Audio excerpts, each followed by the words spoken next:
Când eram pierdut în noapte, fără pace, fără drum, Duhul tău a spart tăcerea și ai aprins lumină în mine acum.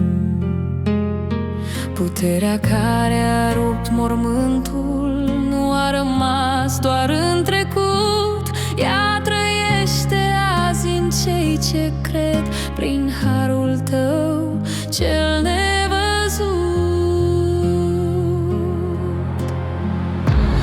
Nu mai sunt rob al fricii, nu mai trăiesc în moarte.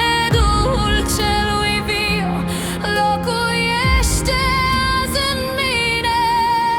Duhul care l-a înviat pe Iisus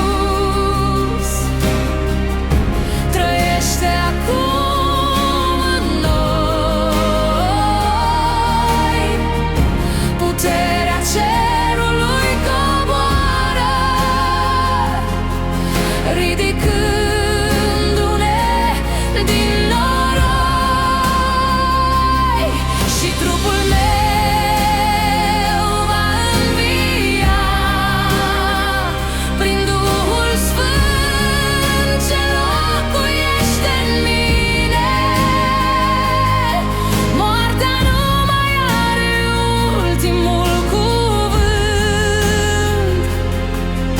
Hristos domnește viu pe vecie.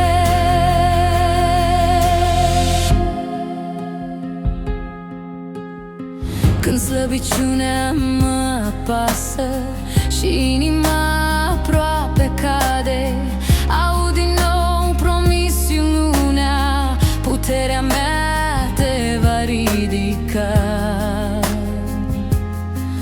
Nu prin forță omenească, nu prin brațul meu slăbit, ci prin Duhul care aduce viață, prin Dumnezeul infinit. Același Duh,